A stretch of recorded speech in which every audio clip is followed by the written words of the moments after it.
এমন কোন আন্দোলন ছিল না, গণতান্ত্রিক আন্দোলন, সেখানে সে ছিল না। তার সম্বন্ধে এইসব হবে। অথবা বিএনপি সম্বন্ধে আপনার, হ্যাঁ, রাজনৈতিক দল হিসাবে বিএনপিকে নানান ক্ষেত্রে সমালোচনা করতে পারেন, অনুদ্ধত করতে পারেন, কিন্তু একটু মুখে লাগাম রেখে এটা করেন। আরেকটা কথা বলি, এটা তো আপনারা কষ্ট পেতে পারেন, যাই করেন না কেন, নির্বাচন ছাড়া বাংলাদেশে সংকট উত্তরণের আর কোনো পথ নাই, কোনো পথ নাই।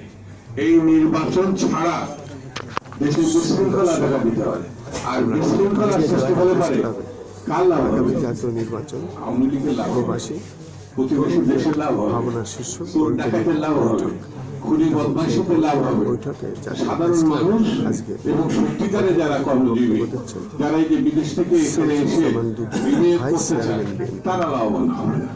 সেই জন্য আমি বক্তব্য আর বেশি করবো না, শুধু এতটুকু বলি, ঐক্যবদ্ধ থাকতে হবে।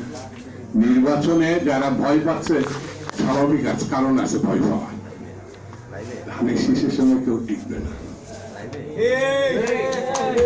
আর আল্লাহ দান হিসাবে দেশবাসীর পছন্দ অনুযায়ী প্রধানমন্ত্রী হবে তারেক রহমান সাহেব।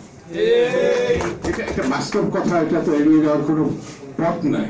সেই জন্য যাতে প্রধানমন্ত্রী তারেক সাহেব না হতে পারে, বিএনপি ক্ষমতায় না আসতে পারে, সেই জন্য নির্বাচনটাকে ভণ্ডুল করার চেষ্টা।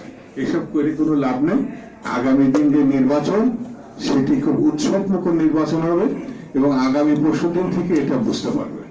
এই কথা বলে সকলকে ধন্যবাদ জানি আমি আমার বক্তব্য শেষ করছি। খুদা হাফেজ। বাংলাদেশ জিন্দাবাদ।